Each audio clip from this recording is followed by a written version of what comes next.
Week 2 is in the books for all but a few NFL teams, and as I record this on Sunday night during the Chiefs and Ravens game, there is a lot to take away, and it really starts back with the football team and the Giants back on Thursday night. Now, as you'll see Zach Wilson doing an interview right now, there's certainly a lot to take away from his game that he played on Sunday, and as well for the opposing rookie quarterback that he faced in Patriots quarterback Mac Jones. We are going to dive into a lot of things from Week 2 in today's video, so without further ado, let's dive right in.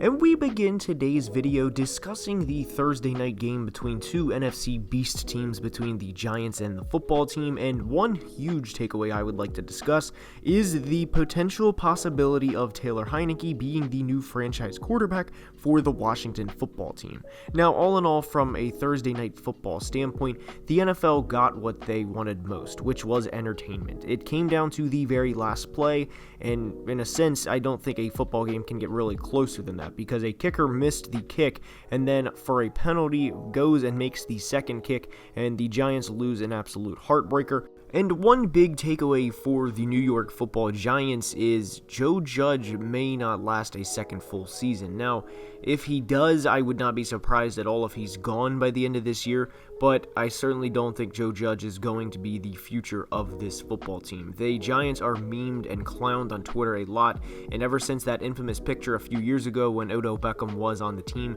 the fact of the matter is, and obviously Joe Judge had nothing to do with that said picture, but the fact of the matter is the Giants are the worst team in the NFL since that picture was taken. They have started 10 of the last 11 seasons 0-2, and at this point it's not far off to say that they're not only not going to make the playoffs, but they are probably going to be in contention for a top 5 or 6 pick, which may not only signify the end of Joe Judge's tenure there, but also the end of Daniel Jones' tenure as the Giants franchise quarterback. Now, for Sunday's games, I want to start in Philadelphia, and the phrase that Al Davis is most known for is "just win, baby," and it certainly applies for the San Francisco 49ers on Sunday, as they averaged just 3.1 yards a carry. Shout out the Philadelphia run defense. And Philadelphia and Nick Sirianni had some very questionable decisions, and personally speaking with a couple of Eagles fans, you guys know who you are, they were not happy to say the least, and I honestly cannot blame them. If you have a 90-plus yard play, which the Philadelphia Eagles did, and by the way, that 90-plus yard play was not a scoring play, and then you get 0 points after having a 90-plus yard play and try a Philly special trick play to score on 4th and goal, that is absolutely horrible from Nick Sirianni's offensive play calling aspect. So while I did say that Joe Judge may not last to the end of the season, or maybe can at the end of the season, to be clear, I am not saying that about Nick Sirianni after 2 career games. Now, anyways, let's move on to the Broncos and Jaguars, and one thing I do want to give credit to, and one player I want to give credit to specifically, is Teddy Bridgewater. We all have heard Teddy is this, Teddy is that, and we all know what type of player he is, but in 2 games he has been absolutely spectacular for Denver, and they have put up 27 points and 23 points, so 50 in 2 games, and they each have won by double digits. And as I said before week 1, the Broncos may be a very sneaky team and may be a dark horse contender for the AFC, and the reality that they start out 3-0, by the way, is very high. They play the Jets next week, so credit to Teddy and the Broncos. Now, for Trevor Lawrence, I do think there is a lot of concerning factors with this team. I was obviously never a fan of the Urban Meyer hire. I don't know who was, and when there's already concern that he's going to take another job just 2 games out of 17 into a season, it's going to be a long year for the Jaguars, and it's going to be interesting to see how Trevor Lawrence does for the rest of his rookie season. And one thing I do want to review as Trevor goes through his rookie season is this going to be the start of a tumultuous career or a successful career? And obviously 2 games in, it does not look good for Trevor, but again, it's 2 games in for a rookie year, so I don't want to completely overreact and say, man, Trevor sucks, let's just go ahead and call the verdict on him now after having a horrible head coach and horrible GM that the Jaguars have. But I will say for the Jaguars, they're not doing a lot to build around him the way that other NFL teams are with their rookie players. Now, moving on to the Saints and Panthers game, I do want to say the Saints are certainly a tale of 2 weeks, as Jameis Winston in week 1, and this is in a sense the roller coaster of riding Jameis Winston as your franchise quarterback. Jameis threw for 5 touchdowns touchdowns in week 1 against the Packers in the Jaguar Stadium, in their home stadium, and then week 2 completed just 50% of his passes,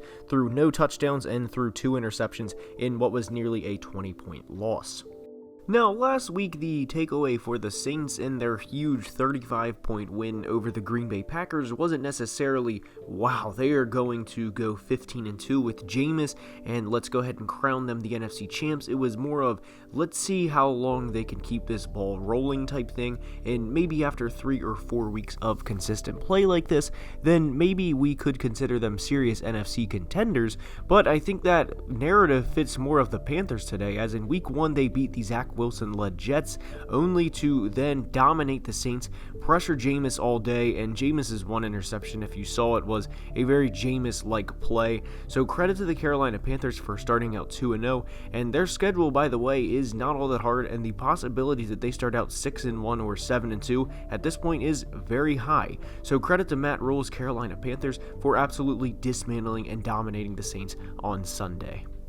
Now, this next game I want to discuss involves the Bills Mafia, and heading into Sunday's game, I have to be honest, I gambled on the Dolphins spread because I thought the Bills were going to go down to Miami in September, and what we have seen opponents do in September in Miami is usually play less than their full potential, because the way the stadium is set up in the South Florida heat is the opponents will be in the sun all game, while the Dolphins have arguably the biggest home field advantage in terms of player to player rather than a 12th man from a fan standpoint in all of football, because they get the shade, and obviously it's not like the other teams don't have fans and mist coolers and everything to cool them off after playing out on the 100-degree heat, but I really thought that this was going to factor into the Bills game a lot more than it did, and I cannot give enough credit to the Buffalo Bills for beating the Dolphins by 35 points, and obviously we wish the best for Tua moving forward, and we hope that he is healthy and that he can get back out on the field for the Dolphins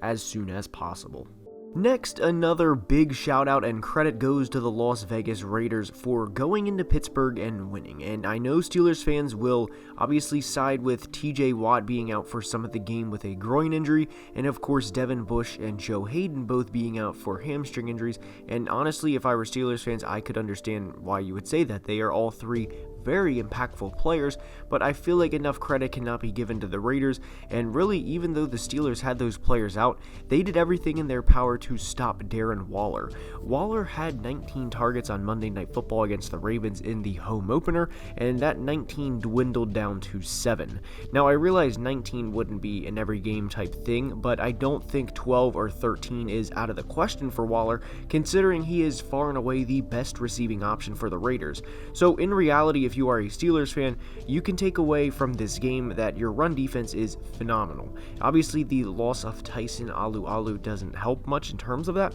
but the run defense was phenomenal as the Raiders averaged 2.1 yards per carry, and you held their best option to 65 yards and were beat by other players in this game. So even though the Steelers did lose by 9 points, there's a lot to take away positively for both teams. The Raiders did the dreaded West Coast team, or even if Vegas is in the Mountain Time Zone, the dreaded time zone difference and beat the Steelers in their stadium in their home opener, the same way Pittsburgh did to Buffalo last week. Now we head to the Great Northwest to discuss the Titans and Seahawks, and this was an absolute must-win game for the Titans, and credit to them for doing so. Now, it certainly was not a pretty win, but giving the ball to Derrick Henry for 35 times for 180 yards and essentially saying, alright Seattle, go ahead and try and stop it, is a method that if the Titans have to use, then they will use to win a football game, and that they did. Now, for Seattle next week, they play at Minnesota, and following that, they go to San Francisco and then play the Rams at home. So it's certainly not an easy 3-game stretch, and even if you want to say the Vikings are 0-2, they lost to the Bengals and Cardinals, the Vikings will probably play them tight, and it probably won't be an easy game, and as we know, the Seahawks most certainly almost never play in normal football games. There's usually something funky about them, and they're usually in these 32-29 type games. Anyways, Seattle will probably win next week to go to 2-1, but Tennessee in a brutal AFC South division race could not fall to 0-2 with the Houston Texans being as good as they are, as they covered against the Browns to go to 1-1 as they lost today. The Titans' next 3 games are versus the Colts, at the Jets, and at the Jaguars, so there's a good possibility that they start the season 4-1, and after that, then they play the Bills and the Chiefs directly after that Jaguars game, so they could be 4-1 heading into a game against the Bills. This is a team that's obviously going to be fun to watch with as many offensive weapons that they have, and I would love to see all the weapons sync in one game. Now, quickly going over some of the league's other games, the Bucs beating the Falcons by 23 points, I feel like is not a surprise, as everyone knew the Bucs were going to win. It was just a matter of how much they were going to win by. Credit the Bears for beating the Bengals in what was certainly a tough game, as the Bengals almost came back, and I would love to see them roll with Justin Fields moving forward. Also, credit the Rams for going into a very tough environment in Indy, and by the way, if you watched this game, then we got to see the beloved matchup of Aaron Donald versus Quentin Nelson, and that was one I was personally very much looking forward to, and we may even do a film breakdown on those two as much as they went at it on Sunday. So with that being said, that's all I have for today's video. I hope you guys enjoyed, and if you did, please leave a like and subscribe to the channel, as it would mean the world. And until next time, have a great day. Love you guys. Deuces. Peace.